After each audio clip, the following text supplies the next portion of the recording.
the start of the pandemic, my oldest child was in second grade, and she, once we switched to virtual school, she let out basically a sigh of relief. She was able to learn better. She was calmer. She was happier. She was healthier.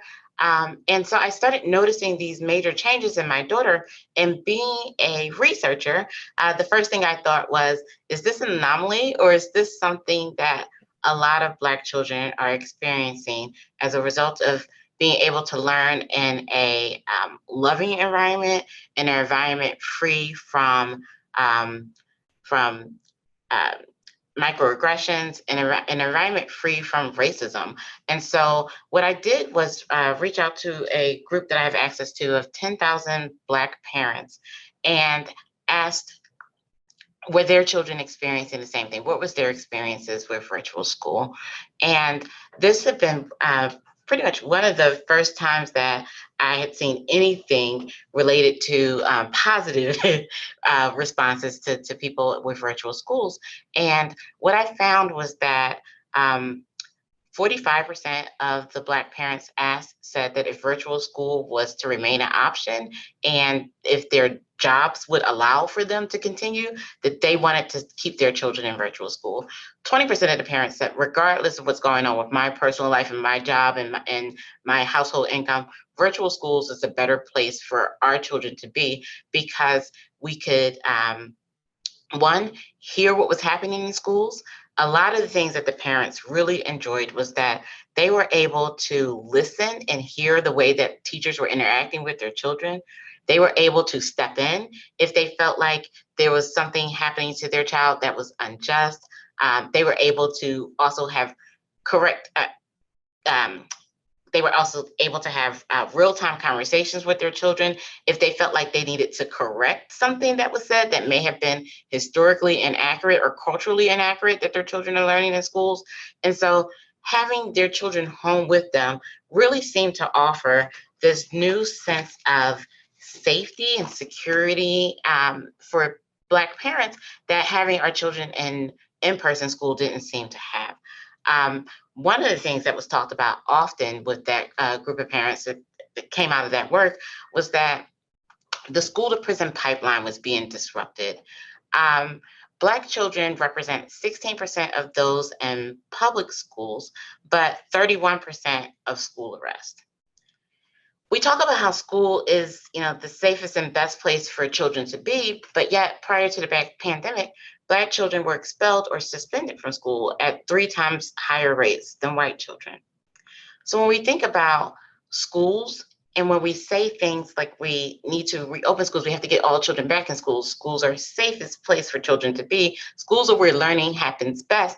I want us to know that there's inequity built into schools, and that the schools that the experience that Black children have in schools does not mirror the experience that white children have in schools. And that these are things we need to take into account when we're really planning for school and what school looks like. A speaker earlier today said that, in general, schools buildings are unhealthy and have bad air quality. And I want to say that in general, schools are different from what Black children experience to what white children experience. So that's one big thing about schools and Black children in the pandemic. But the other piece is that the pandemic really hit Black and brown communities harder than it did other communities. And so when we think about just some of the data that was already shared today and the number of children that are being hospitalized and how that rate of hospitalization in children is increasing dramatically, I want you to think back to studies that were done earlier on in the pandemic that showed that 3 out of every 4 children hospitalized with COVID were either Black or Hispanic. And so we're experiencing a different pandemic. The burden of the pandemic is different for Black and brown children. And then schools are different for Black and brown children. And so yet when we're thinking about bringing all these children back to school, I want us to think about what does that mean in terms of the burden of the pandemic? What does that mean in terms of the places, the policies, the structures that we're sending Black children back into in schools? And is this really the overall best approach for us to be taking for Black and Brown children in the midst of a pandemic and in schools. Another piece of data that I think about often is that when we're thinking about children and how well that they actually perform in school, it's not just about are they learning in a safe place? Do they have good quality teachers? Things that also predict how well students do with education and learning are things like social determinants of health. We know that children who are living in financially insecure households do less or do worse in school when compared to those in secure households. So that made me think about what happens for those children who are having the burden of the virus impacting their families even more. So what about Black and Brown children who are experiencing more hospitalizations of their families due to COVID? How do we really expect those children to go to school and really survive and thrive in those types of school settings? We talk in general about, the pandemic, and we hear things like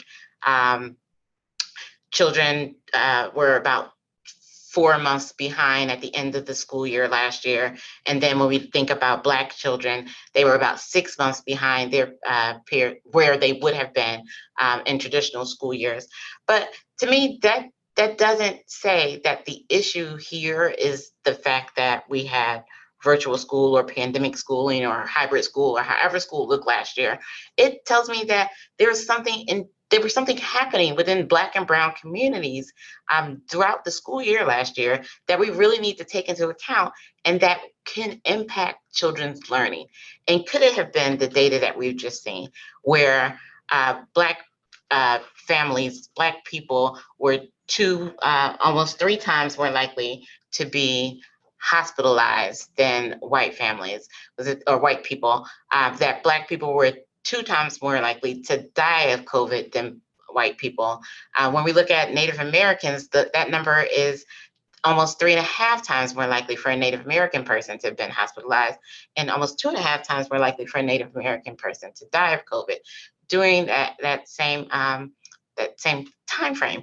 And so what I really want to think about in terms of reopening schools and what that looks like for equity issues is what's the pandemic doing in the community? What's the burden that the children are walking into the schools with in terms of hospitalization, high case rates, deaths of their family members, and then even for them to know that 3 or 4 hospitalizations would be among Black and Brown people.